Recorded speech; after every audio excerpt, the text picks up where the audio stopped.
Well, good morning, everybody. Welcome to the Swetland Seminar Series. We're happy you could join us today. Please share your name and the organization you represent in the chat box.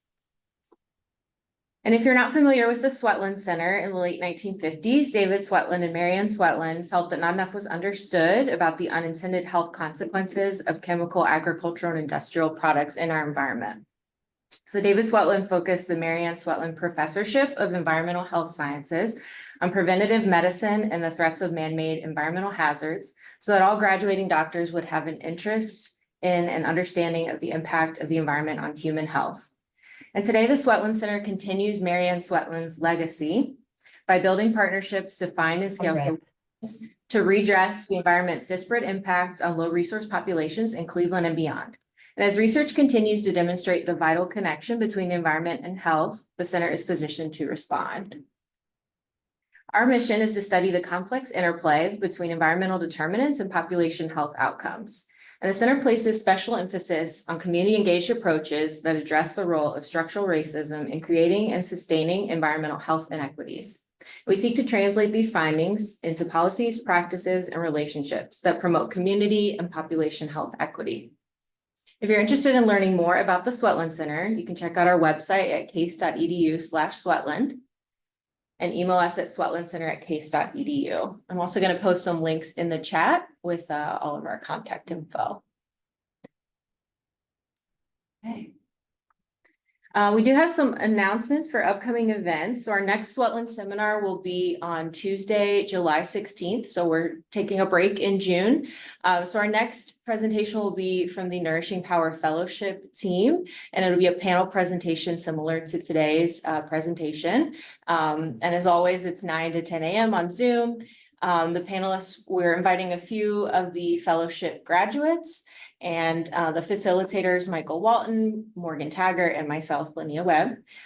You can either scan this QR code or follow that link there on your screen to register. I'm also going to post the link in the chat here in a moment. Okay, so now I'll introduce today's presenters. Lindsay Lott is the development coordinator for Birthing Beautiful Communities, a nonprofit dedicated to transforming lives and reducing Black mortality by matching women with a doula and a perinatal support team member from their neighborhood at no cost. Sean Brown has been an organizer and an advocate for over 20 years. He's worked on issues from high school students in Chicago to working with charter school parents in Southeast LA. He's the national director of organizing at the Humane League, a 501c3 nonprofit organization recognized as one of the world's most effective charities working to end the abuse of animals raised for food. He served in the Nutrition Equity Fund Working Group on the first cohort of the Nourishing Power Advisory Council, and in his second term on the Advisory Council, he's the chair of the Policy Action for Food Justice Working Group.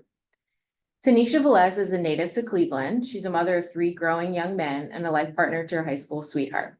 Tanisha has become a serial entrepreneur and a mentor to many. She's the founder and lead grower of Cleveland Fresh, an urban agriculture operation. She's the president of Hardin for Life, Inc., a newly formed nonprofit that focuses on inspiring, educating, and training the next generation of farmers. She also runs the Cleveland Fresh Farmers Market, a once-a-week market that shares opportunity with the community, resources, and fresh produce. She's also the co-director of the Roberto Clemente Baseball League, a newly launched baseball league that supported 250 Cleveland youth from ages 3 to 18 years old. And our panel today is moderated by Shannon Walker. Shannon is a community-engaged population health researcher focused on race and place-based disparities in reproductive health and chronic disease outcomes among Black and minority women. She completed her PhD in 2022 at the Medical College of Wisconsin in Milwaukee, Wisconsin, and she's a postdoctoral scholar at the Swetland Center. She's a native Clevelander and enjoys spending leisure time outdoors, trying new restaurants, gardening, and reading. Welcome, Lindsay, Sean, and Tanisha. And Shannon. After the presentation, we'll have time for questions and answers, but you can also add questions to the chat as we go along. And we'll start the Q&A time with those that are in the chat. So now I will turn it over to our presenters today. Thank you, Linnea. Let me just share my screen really quickly.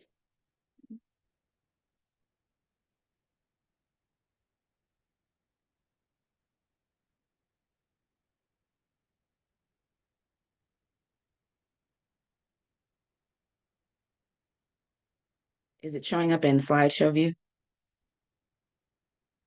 Okay. All right, thanks, Leah, for the intro. Happy to be here, everyone. And then just wanted to give a quick overview of the Nourishing Power Network and the fund component. So some quick objectives for today's session. By the end of today, you will have gained insights into the potential for community-driven projects to drive change in nutrition equity. You will learn practical insights for integrating equity into grant funding design and implementation.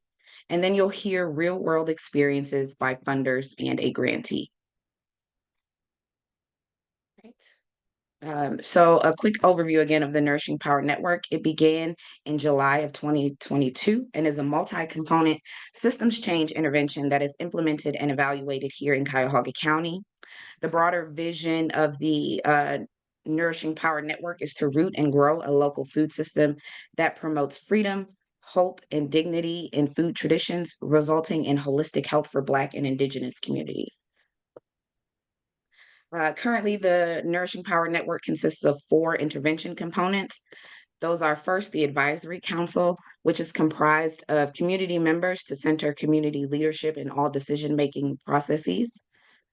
A network to build trusting relationships with key stakeholders and amplify stories of nutrition equity in action. A fellowship component to invest in early stage food justice projects through training and mentorship. And then the fund, what we'll be discussing in more detail today, which is investments in community ownership of transformative food systems initiatives. So that we're all clear on some terminology used here, here's some quick definitions. We define nutrition equity as a reflection of a state of having freedom, agency, and dignity in food traditions, resulting in people and communities having healthy body, minds, and spirit. And then the Nutrition Equity Fund, we define as dollars controlled by the community for investments into the community for the realization of nutrition equity. To further develop the fund, we facilitated 4 modeling workshops using systems dynamic modeling with potential funders and community members. So between November of 2022 and January of 2023, we hosted 4 modeling workshops here at Swetland, where themes ranged from conceptualizing the system that underlies the Nutrition Equity Fund, so that grant infrastructure, all the way up to the development of the request for proposals or RFPs, where organizations could apply for dollars available through the fund. There's some pictures of the sessions that we had.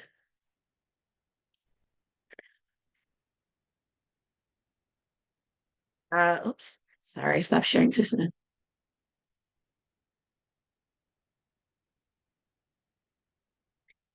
And then we had 4 key insights identified as part of these modeling workshops. First was trust building for meaningful relationships between grantors and grantees, building a legacy of investment for sustainable community impact, the structural elements of the award, and then funding risky initiatives that align with community needs. And with that, I'll stop sharing and then turn over to our panelists. First, Sean, Lindsay, and Tanisha, to first do some introductions about who you are and what your connections are to the fund. And then we'll go into more details about some of the things that were discussed earlier. Oh, sure. I'll start. First, just I'm getting over a summer cold, so please forgive me if I sneeze at the screen at some point during my talk. So I'm Sean Brown, professional affiliations. As the introduction said, I manage the community organizing team for the Humane League. We work in about 60 countries right now. I was recently just promoted to vice president, so I'm also in charge of global strategy now for the nonprofit. My connections to the Nourishing Power Network, yeah, Rachel, who used to be with the Nourishing Power Network, reached out to me on LinkedIn. We had some connection on LinkedIn, and she just mentioned that she was part of this project and she thought I'd be interested in it. So I joined at the very beginning. and have been a part of it since 2022. And my connections to the Nutrition Equity Fund last year, I was a member of the Nutrition Equity Fund working group that designed the RFP process and reviewed the grantees that we made our first grants to last year. Thank you, Sean. Lindsay, would you be able to talk about your professional affiliations, your connections to the network, and connections to the fund? Yes. So I'm Lindsay. I am the development coordinator for Birthing Beautiful Communities, which is a community doula organization. We provide perinatal support to pregnant women. And I am also on the policy working group for the Cleveland Tree Coalition. And I was a part of the advisory council for the Nourishing Power Network.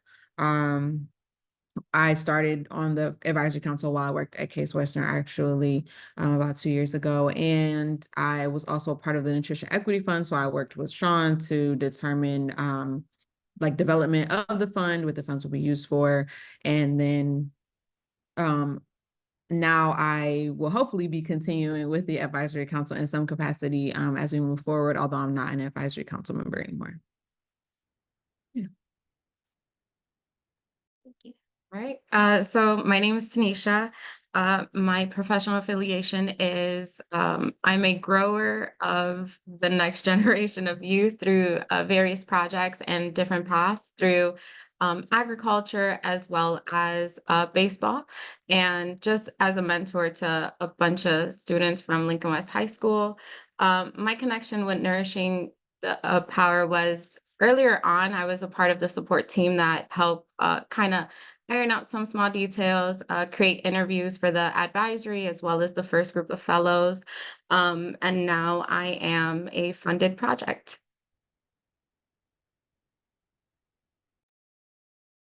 Awesome. Thank you so much, guys. Next, I was hoping we can talk a bit about how we baked equity into the funding models through the systems dynamics modeling workshops. I know I touched on it really briefly, but I was hoping Sean, Tanisha, Lindsay, feel free to jump in. If you could tell us a bit more about what you did as part of the modeling workshops and what was it like to be a part of the process?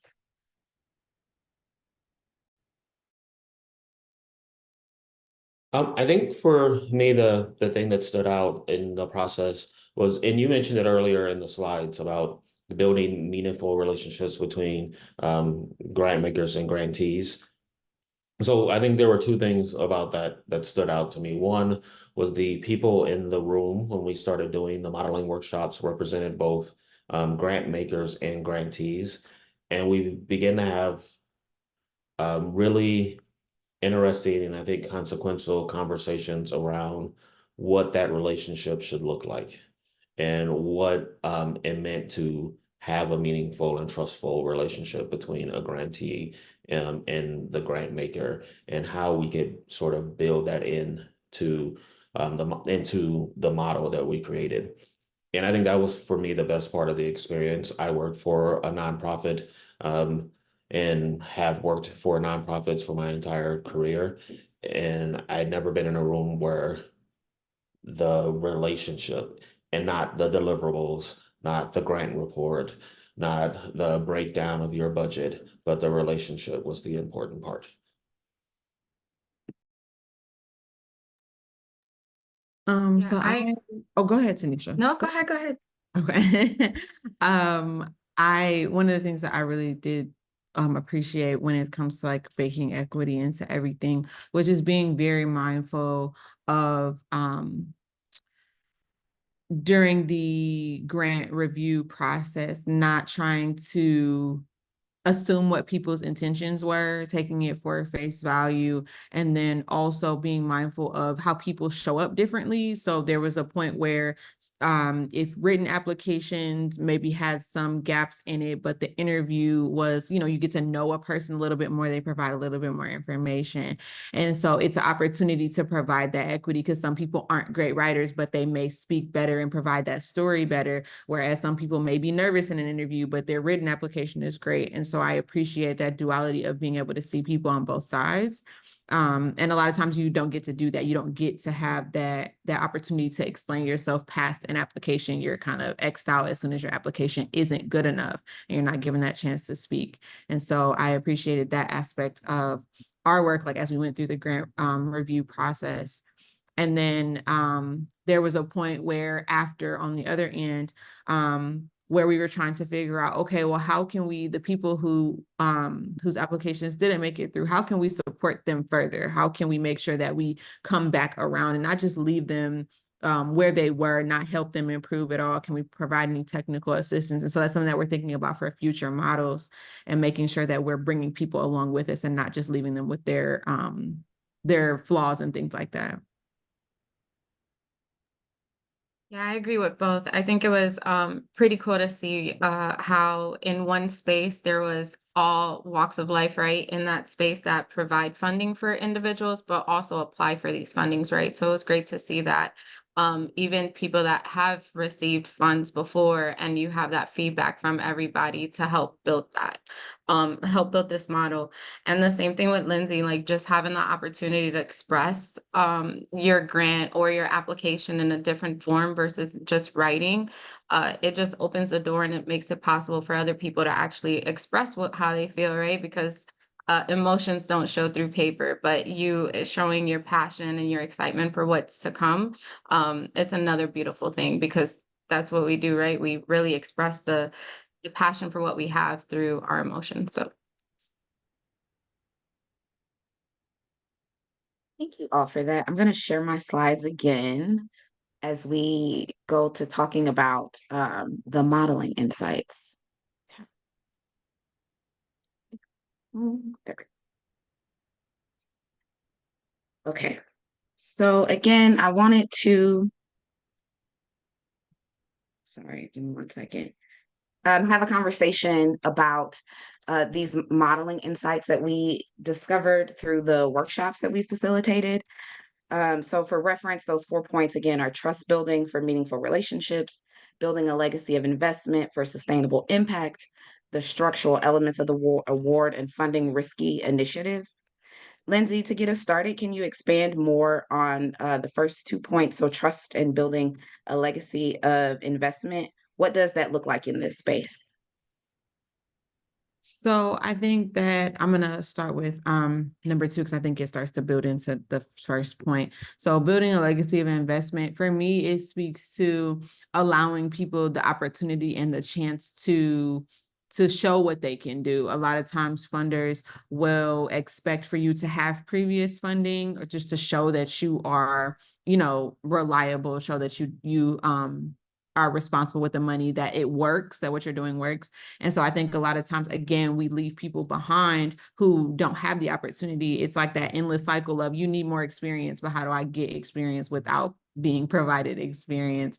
And so building that legacy of investment, it allows for, and like in Tanisha's case, she's building the future. So we're allowing for things to be more sustainable and we're impacting the community in a way that usually isn't seen, because we're giving, those first time grantees a chance to show what they can do. And so I also think that goes into building trust, because people want to see that you're willing to take that chance. People want to see that you're willing to, allow people to lead the way. We're not deciding, okay, well, this is what you have to do with the money. You don't fall in between these guidelines that are super strict. So like we have, our base guidelines, but we allow the grantees to lead the way in a sense. And I think that's helpful in building trust and building meaningful relationships, because it shows we genuinely care about the work that they're doing and not just meeting a need for us to give out money.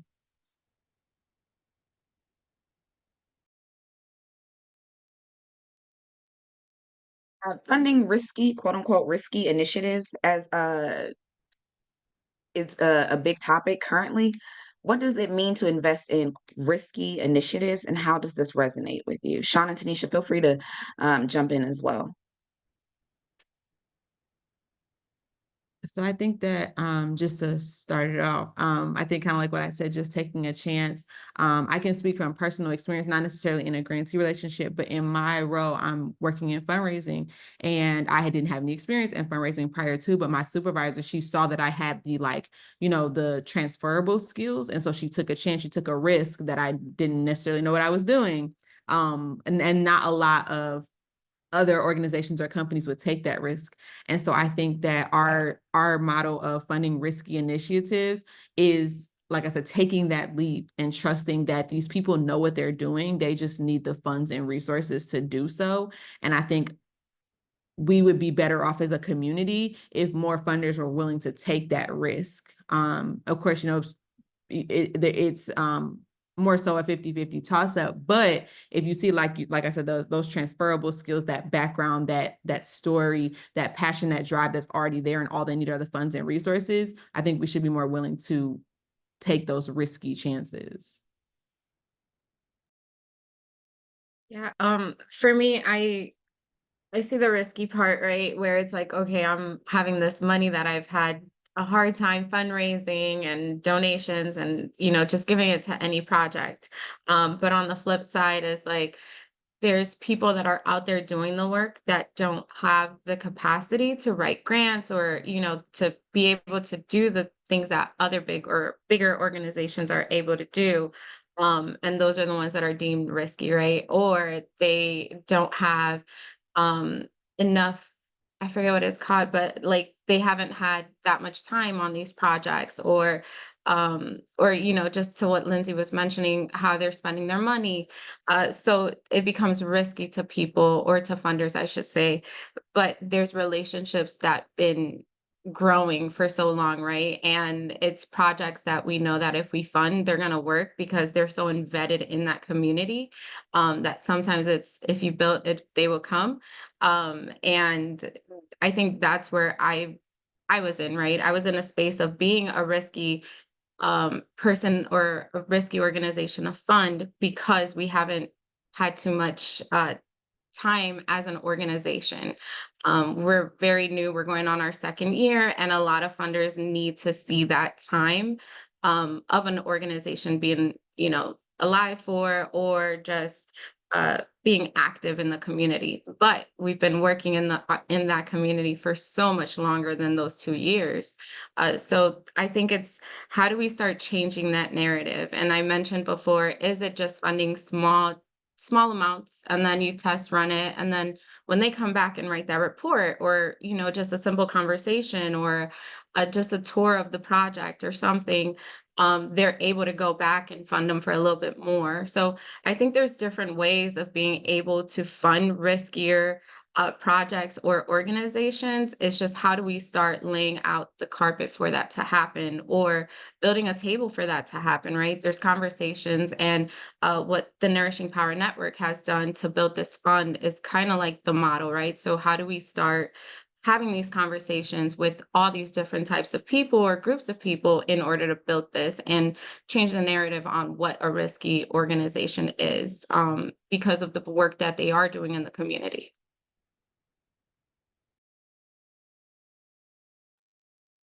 I think that I agree with both of those answers. I think the only thing that I would add is, I think this is where the modeling workshops were really important, because I think funding risky initiatives, is also about a mindset shift.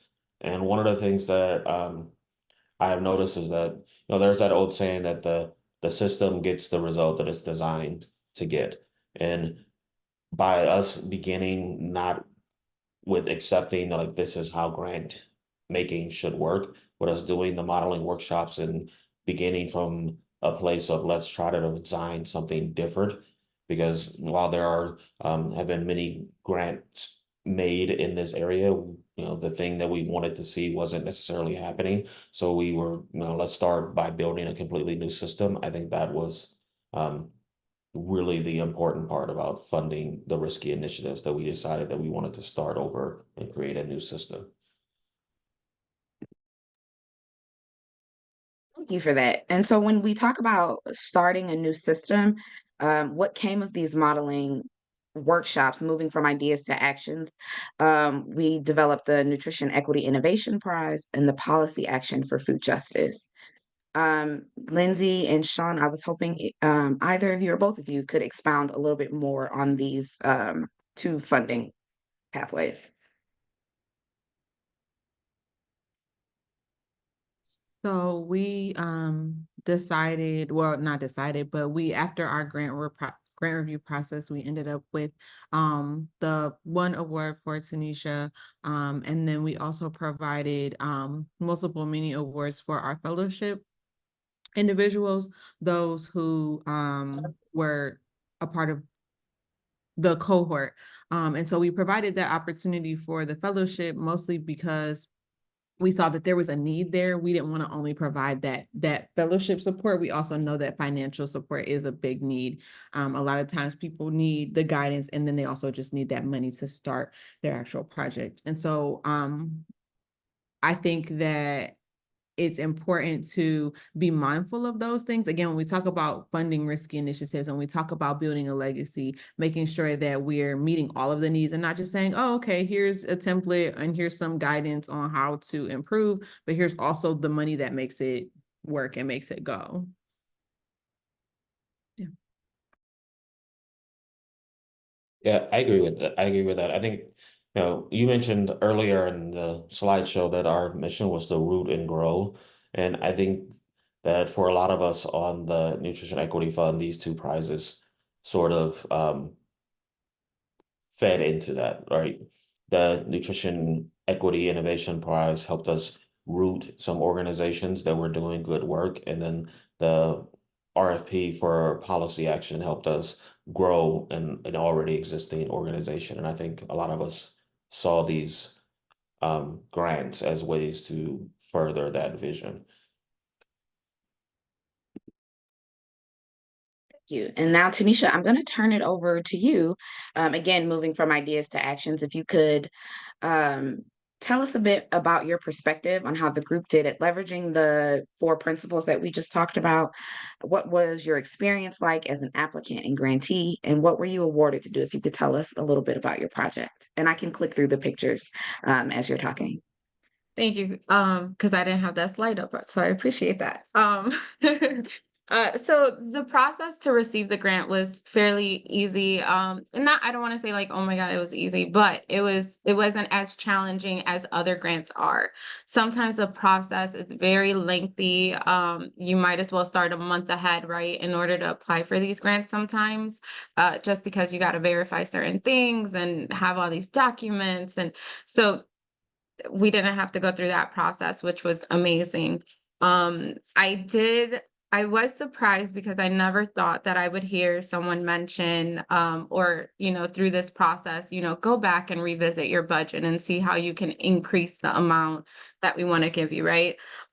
So that was a big surprise, and it was amazing to have that, because I'm like, okay, they really believe and trust that I'm going to do this amazing work with my group. So let me go back and figure out how I can bump up the budget a little bit more, right? Which actually helped pay for some more of our time, because through some of our community work, sometimes we only get funded for the project itself and not for individual times. I'm sorry, my dog is snoring, just in case you hear her. The other thing is that what we did was we did the Garden Like It's 1890 project. And that project is really to focus on how do we bring back agriculture back to our school systems, right? So we're really focused on teaching the next generation of how to do agriculture, how to create different pathways of careers. It could be growing, it could be harvesting, it could just be buying from someone and selling it. So how did we leverage the principles, right? Our relationships. This is a school I went to, and I graduated back in 2009. This is Lincoln West High School, and now my oldest son attends this school. So we have this relationship with the school system and with the school. The lady in the middle that's over there by the board, that's one of my best friends. She's also a teacher at Lincoln West High School. Her name is Miss Rosa Cruz. And we have this relationship that is pretty cool, because we're doing different community work together. The other thing I want to point out is that my principal is now my son's principal. So that's the other way that we're leveraging those relationships. I think building the legacy of investment for sustainability and community impact is the youth, right? The ones that are sitting here in front of us. We're showing them that there's different ways of building a network. There's different ways of creating food. There's different ways of connecting with each other. There's different ways of breaking those barriers that we sometimes have in high schools where we're just like, all right, I don't talk to you because you're not a part of this. But in this space, they're all equal, right? In this space, we're all talking with each other. We're all sharing delicious food. So those are kind of the things that we're building through this. The number of so that's something else, and then the risky part is we're not being risky. We're showing and we're proving that we're doing the work. I'm constantly sharing stuff with Darcy and then everybody else that's a part of the Swetland Center. I'm connecting with Nourishing Power through Facebook, tagging them in pictures, right? So I'm showing and I'm proving what I'm doing is working, right? So I think those are the ways that we're doing, we're showing that we're doing the work. So at the end of this, by 2025, our youth has been able to prove that we need more agriculture in schools. We're also creating different workforce development. So now we'll have 21 youth working through farming or through the ag part of through the market that we host every Saturday. So they're getting more experience and gaining this expertise that you wouldn't really have. And it's also giving them a space where it's not a normal classroom, right? You're not coming in and you're not just sitting down and listening to a lecture, but you're getting up and you're walking around, you're planting something.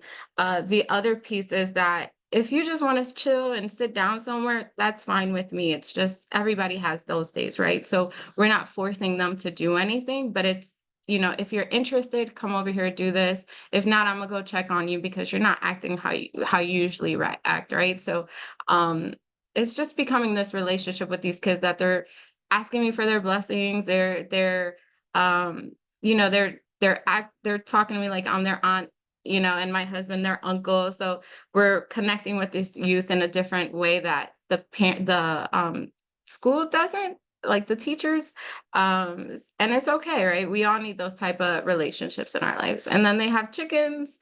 So that's another piece. We walked around the community to look at different gardens that exist now and how they can start connecting with those community gardens as well.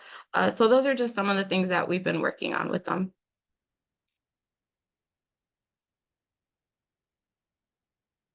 Thanks, Tanisha. I'm going to keep these pictures up because I think they're really cute to look at.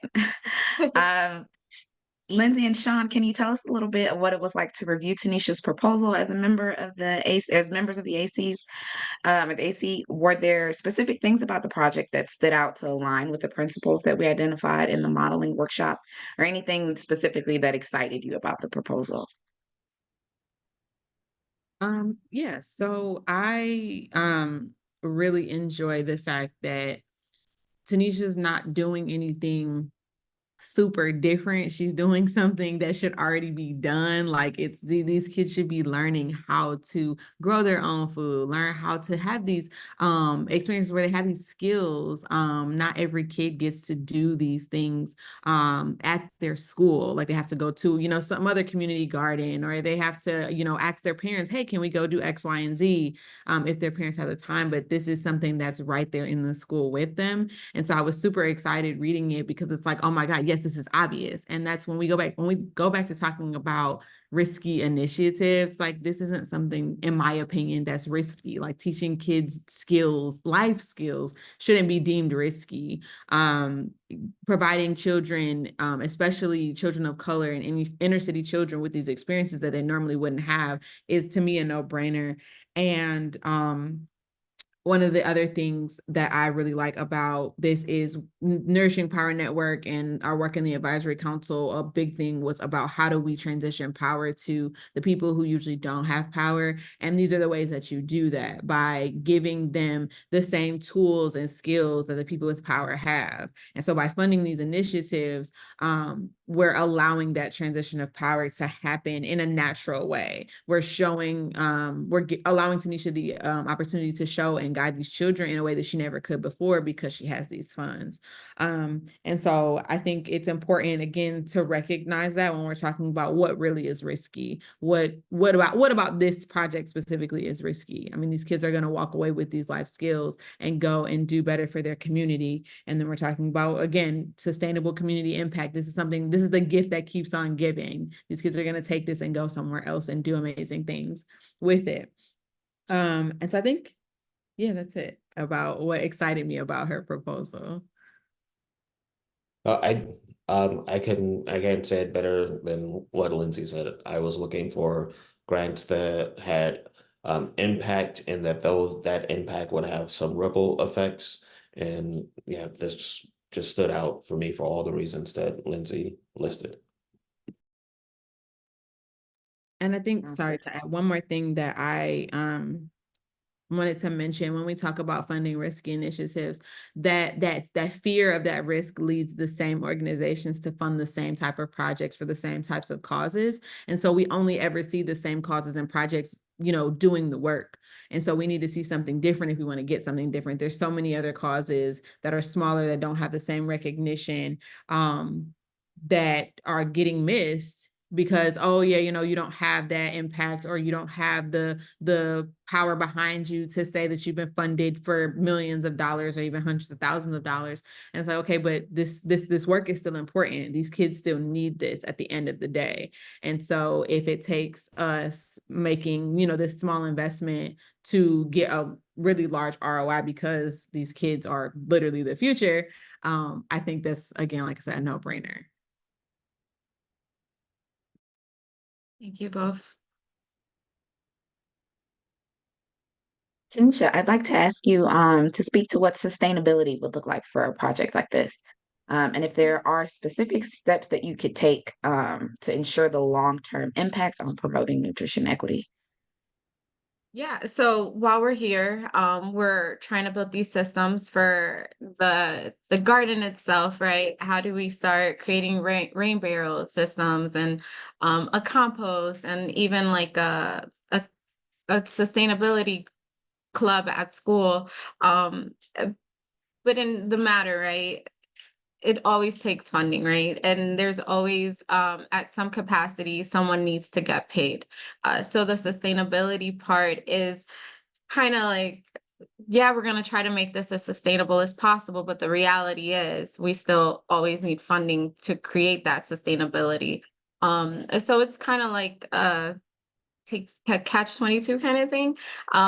But we're doing what we can in order to build those relationships that hopefully the young people that we're impacting want to come back and do the same thing that I did in order to create that sustainability. And I think that's something that we always try to tell them, like, I came from this place. I graduated from this school. I grew up down the street, and I came back. So that's the way that we try to build sustainability through manpower and those relationships. And I forgot to mention that the senior class that I'm working with, this was the first time we interacted with the senior group was their freshman year. So it's been 4 years that we've kind of worked through this project with them, not this one particular, but some form of agriculture in the school at Lincoln West. So it's pretty cool that we go back every single year and we've impacted them all the way till we got this grant that was that helped us have more time with them, right? And a deeper relationship and a deeper impact with them. So I'm always grateful for this part because I got to build those relationships that now these kids see me down the street and they're like, hey, what's up? What you doing here? And it's like, it's just amazing to have those relationships with so many kids. And when we wrote the grant, it was supposed to impact just 10 individuals. We started out with 70 and now we're up to 50 kids on a daily, even so that the school split into 2 schools. So you have school science and health, and then you have global studies. And now we're having other kids from the other school come down and they take a peek and they're like, what are you making in there? And it's like, oh, we got smoothies, we got apples, we got, so they're coming in there and grabbing what they want. So we're impacting more than what we initially thought we were going to be able to do. And, it's just, moving some money around and just figuring it out to feed the kids, because what they eat is not sustainable, and they bring their lunches to the classroom where I'm at, and I'm like, okay, what's going on here? And they'll explain to me like, we shouldn't be eating this, we shouldn't be eating that. So then it helps me understand where they're at, because sometimes they don't have those spaces to talk about what they're eating and how they don't like this. They usually just throw it away and keep walking. So this is what we're trying to do, right? We're trying to impact them in a way where they feel comfortable enough to talk as the adults that they're becoming. So yeah, thank you. Awesome. So one consistent thing about the modeling workshops, or this whole process, I should say, is that it's been very iterative. So we do something and we talk about it and learn from it, and then revise our processes and do something else. And so from this, we back to the Nutrition Equity Fund, that's a pot of dollars that we've collected. We've allocated some through the Nutrition Innovation Prizes and the Policy Action for Food Justice. But I wanted to get a thought from our panelists on how we're thinking of spending the remaining funds to actualize these principles. Sean, I can start with you, but Lindsay, also feel free to hop in. Sure. So I think for one of the things that I think we're looking at moving forward, especially through the policy action for food justice grant, is to think of what sort of policy, what the policy environment needs to look like. So for me, I like to always go back to the vision. So we spent our first money on rooting and growing, and now we need to figure out what changes in policy around the city, around the county need to happen in order to allow the things that we have rooted, the things that we're trying to grow to continue to flourish. And so that's sort of the way that we're looking at the remaining funds. Like, how do we spend this money in ways that will create a policy environment that's beneficial to building nutritional equity in the county and in the city? That was very well worded. I actually have nothing to add. That was wonderful. That was everything that I was going to say. Awesome. And then my last question for the three of you, as co-designers of this fund and recipients of the funds, how do you think funding opportunities could use the four principles from our workshops to support community-driven food justice initiatives?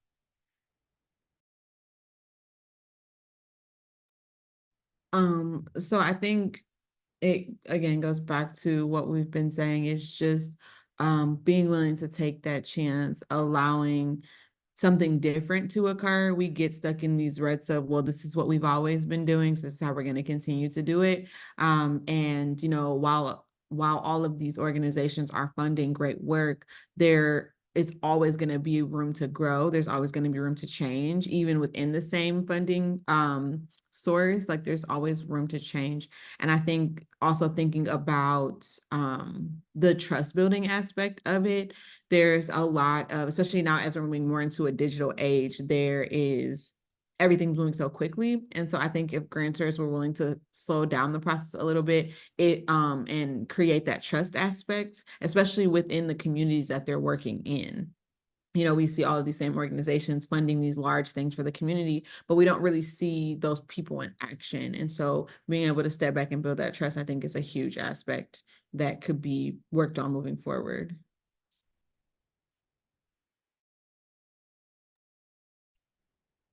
Well, I think I agree with Lindsay on the trust thing, and I think it leads to sort of two um, sort of interconnected things that I think are important to take away from this project. One is trusting the community to tell you what they need. Like, the people who are closest to the problem usually have the solution. So allowing them to tell you what the solution is to the problem. And I think also, and this goes to the risky initiatives thing, a lot of what gets funded right now is service delivery. And while that is really important, the risky things that should be funded are the things that will take that solution that community members tell you about and implement it in a way where we stop having the problem instead of just giving services to alleviate the symptoms of the problem. And I'm hoping that our work at Nourishing Power will be able to create a model where people can say, if you listen to the community and fund the solution that they gave you, you can solve the problem instead of funding service delivery that just alleviates the symptoms of the problem.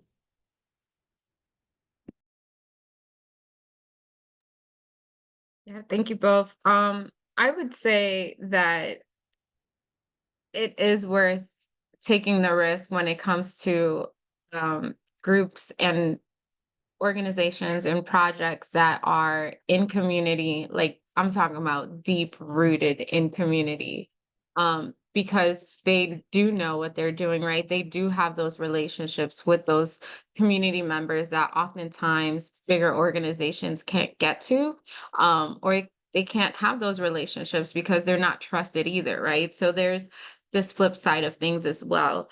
I think the other part of it is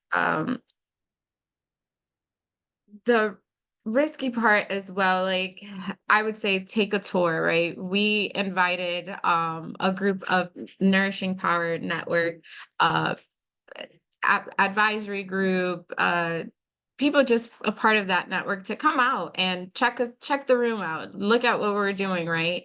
So it helped them get that visual of what we were trying to build. So it's always good to open the doors in different ways of the grantee, the grantor, just having that space to be able to come in and let's sit down, let's talk, let's have a meal, let's see what we're doing, come check it out. And even like just trusting that we're doing the work, right? We're working to build what you wanted to fund. So I just wanted to add those two things. Thank you.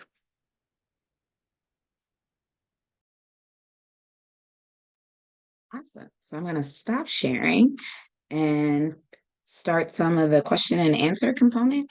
There are a couple of questions in the chat. The first one from Anita. Are the parents of the children, or the involved children, also getting involved in the gardening project? Well, then Boy Scouts, our troop was very successful because all parents were expected to volunteer for the greater good. Many hands make light work. Yeah, so that's what we're building. So Lincoln West is a all year round school. Right now we had parents come to like the parent teacher conferences, and they walked the room, the student talked to them about what we were doing. Sometimes we work at the West Side Market with the youth as well for not produce perk, for TANF giveaways. And the parents come out and they check out what their kids are doing, right? And then they also become involved in those programmings to help with more ways of getting nutrition, right? So the parents are involved. We meet with them. Some of them are baseball players, so we're always catching them at baseball games as well and chatting with them. So we do have parents that are involved and just want to know what we're doing so that they could support. So yes, thank you for the question. All right. And then another question from Christina.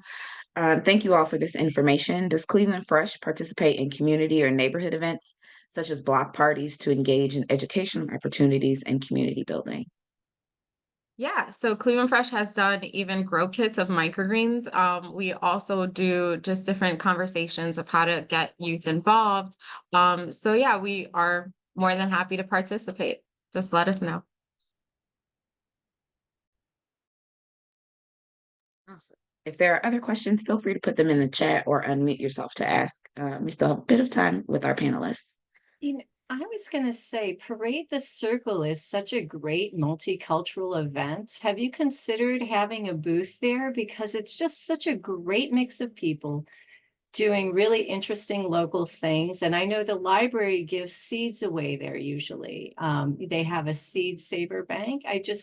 It would be nice to connect with those communities. I think it would give the kids an opportunity to talk to adults. I think with Boy Scouts, one of the things we loved was having these kids have to talk to adults that they don't know, because it builds a confidence in telling their own story and then builds connections.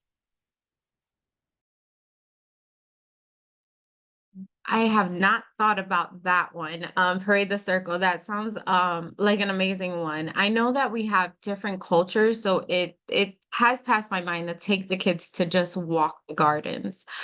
Because I'm not sure if everyone knows that that exists, right? And it's it's even like to the point where kids don't even know what the West Side Market is, right? So it's like, how do we start bringing the youth back into these spaces that are staples for our community?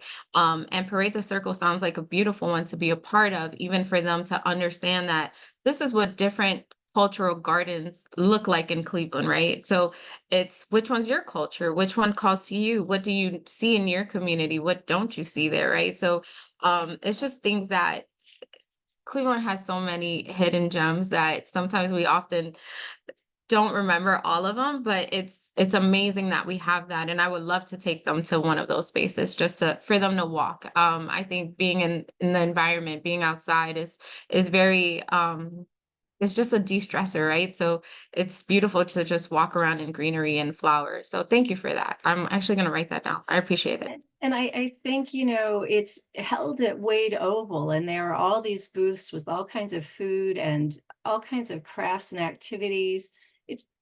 I think it would just give the kids a chance to connect with different groups of people. There's so many communities there, and tell their story for themselves. I think that that's really powerful for kids. You know, to get their own message out. It gives them agency, which a lot of times kids in poverty don't have a sense of agency. And this gives them this outward focused agency, which is really helpful, I think. Speaking from experience.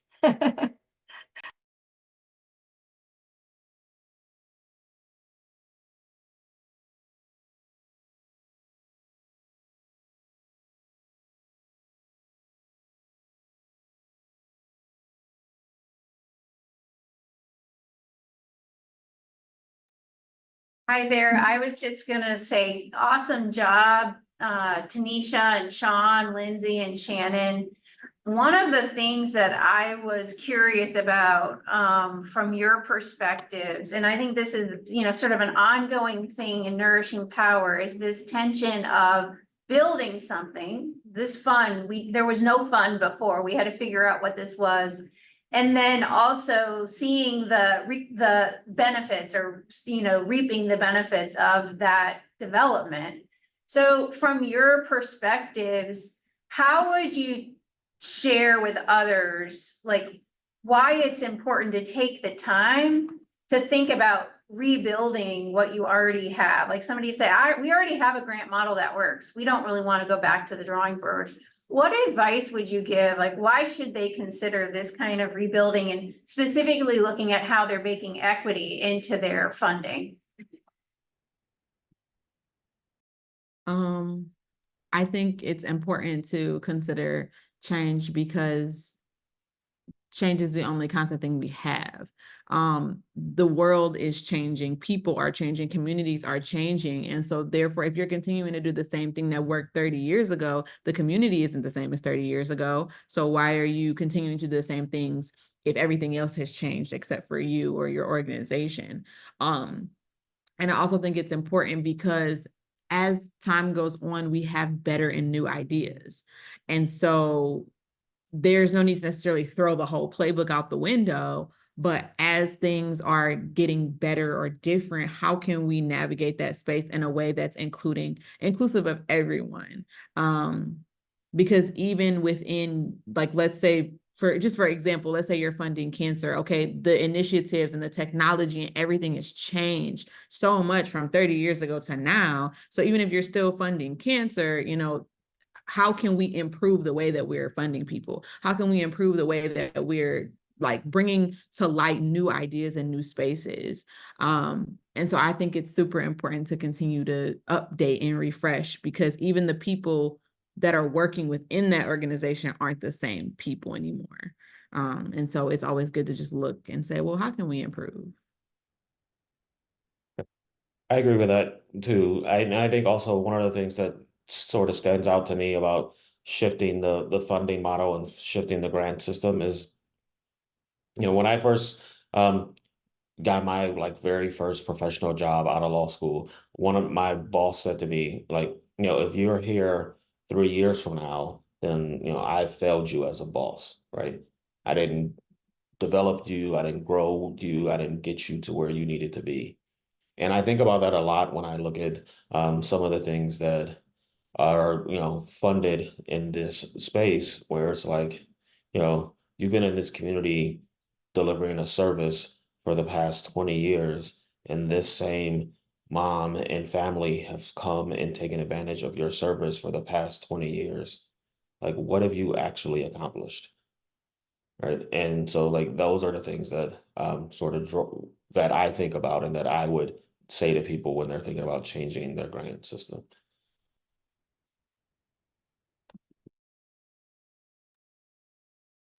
I agree with you both.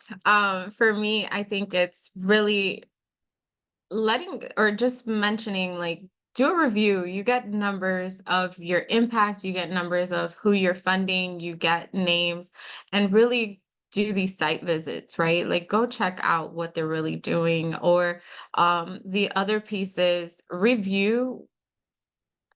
You know how you're at a job and they do this performance review, so do that with yourself and see who have you granted and what has the impact been, or just are these really community rooted organizations or impact projects, right? So those are the things that I would probably say. I think it needs to be a shift, there needs to be a change, right? I think big organizations right now are funding for just to keep people on payroll, right? So how is it that we're really funding individuals to really create the impact that they're doing on a daily? They just don't get funded for it. I know people that they work 2 jobs just to impact the community that they live in or that they're connected to. So how do we start creating those more equitable ways of creating this fund or funding for projects that are really impacting the next generation or within their community in a greater way?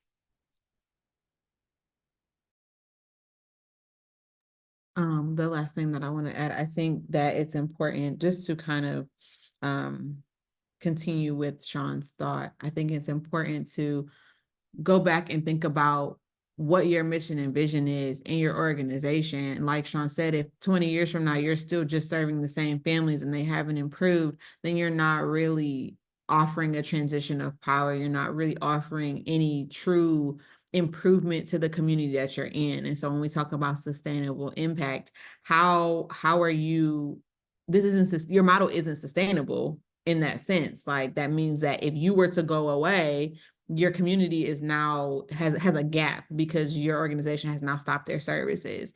But with Tanisha's project, for example, like you're teaching kids life skills. So when they graduate, when they go off to college, or when they, move across the country to start a family, they have those skills that has been taught to them. And so they're able to now go and impact their family or their community in a different way. And so I think that it's important to think long term, and like we've been saying about that sustainability of it.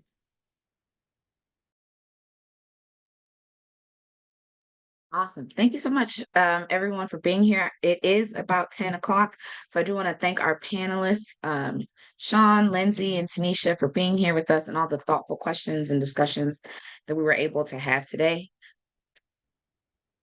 If you would like to connect with our panelists further, feel free to reach out to someone at the Swetland Center, and we will be happy to make introductions or connections amongst others in the group. All right, everyone, have a great rest of your day. Thank you so much for being here. Thank you. Bye. Thanks so much. Great job, everybody. Thanks, Don. Bye.